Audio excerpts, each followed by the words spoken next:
We are going to be ranking the last 10 NFL MVPs. You saw that from the title and the thumbnail.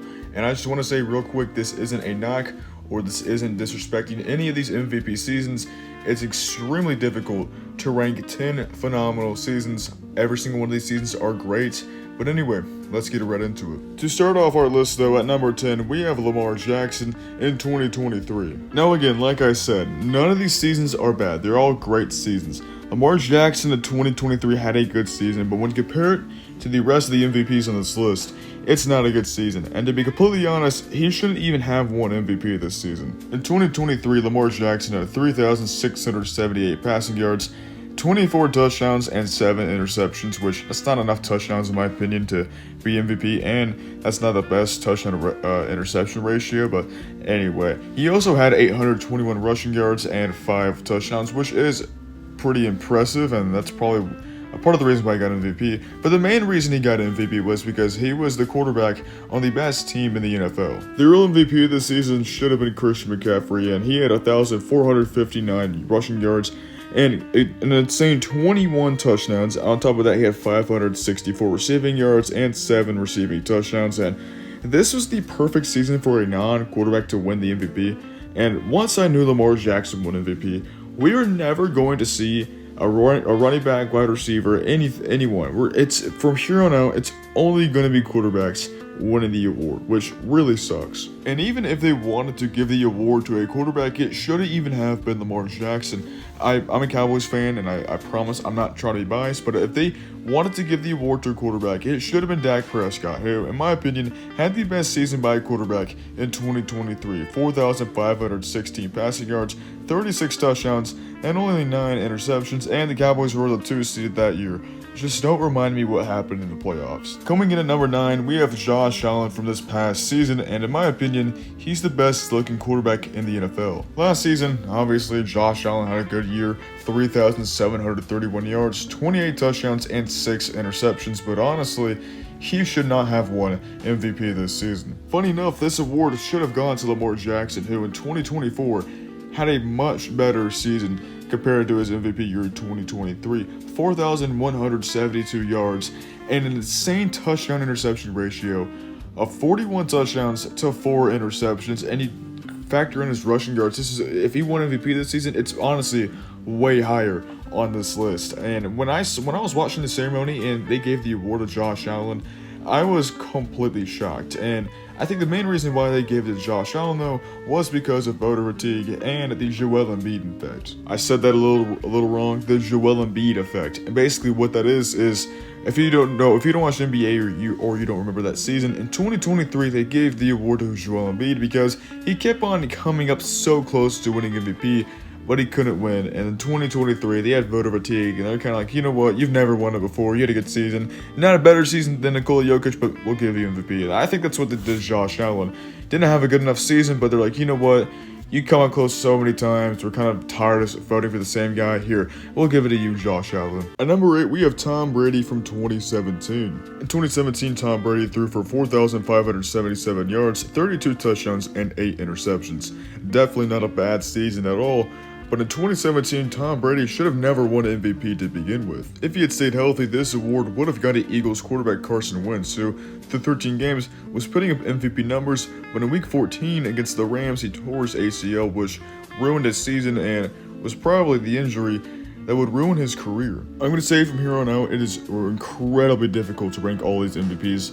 I would say like 7 to 2 is interchangeable. You can make him however you want. But number 7 is Aaron Rodgers in 2021. In 2021, he threw for 4,115 passing yards, 37 touchdowns, and 4 interceptions. A phenomenal season, and he deserved to win MVP. Tom Brady had another pretty good season this year as well, and I honestly think he deserved it a little more, but I'm not going to complain because this is a very good season. At number 6, I'm putting Matt Ryan's 2016 season here, and me personally, this hurts to put it so low because Matt Ryan in 2016 was phenomenal. And out of any MVP winner on this list, maybe of all time, Matt Ryan's MVP season is my favorite, at least for the NFL, so it definitely hurts to put this low. In 2016, Matt Ryan had 4,944 passing yards, 38 touchdowns, and 7 interceptions.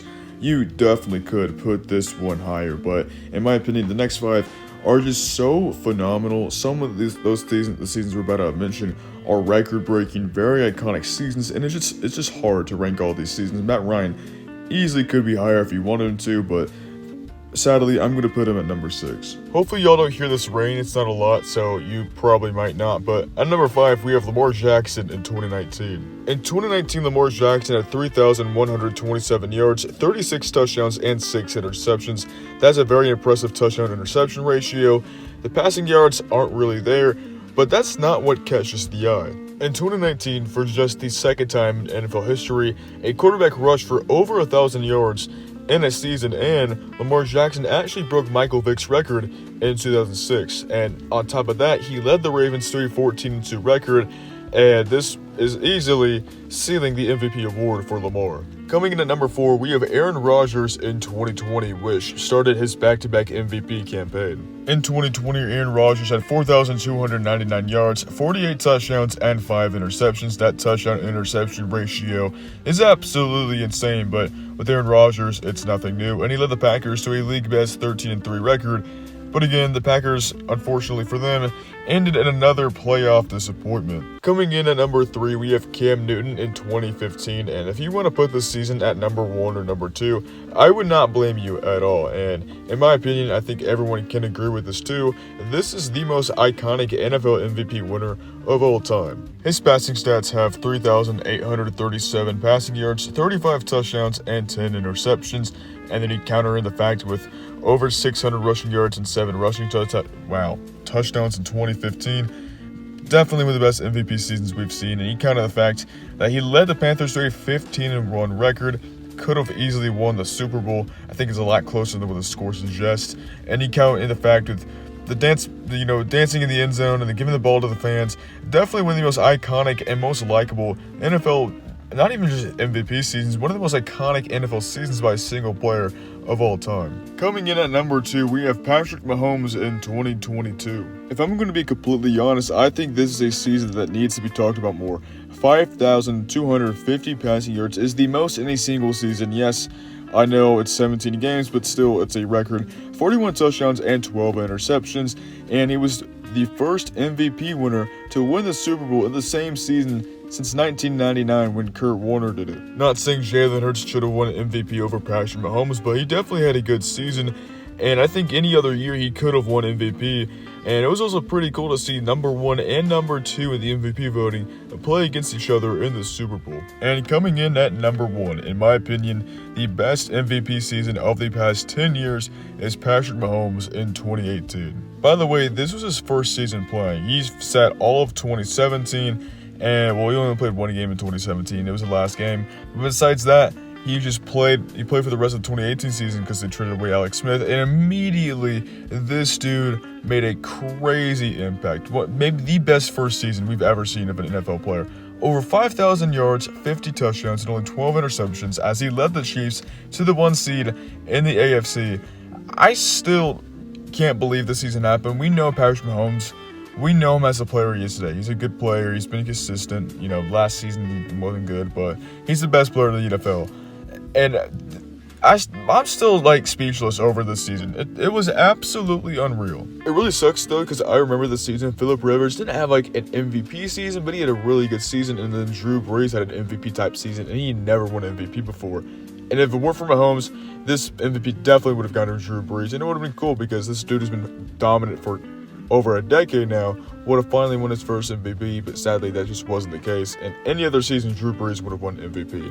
And that's the only sad part about it, but it was so really cool to see a guy from a small market team who hadn't been with a team that hadn't been good for a long time, and a likable guy win MVP. That was really cool to see. Now, obviously, the narrative has changed, but in 2018, it was really cool to see. But anyway, that's my ranking of the last 10 quarterbacks, technically quarterbacks, they're all quarterbacks, but the last 10 MVP winners, ranking them. That's my list. Let me know how you thought I ranked them. Let me know who you have number 1 and everything like that. And Jesus loves you, and goodbye.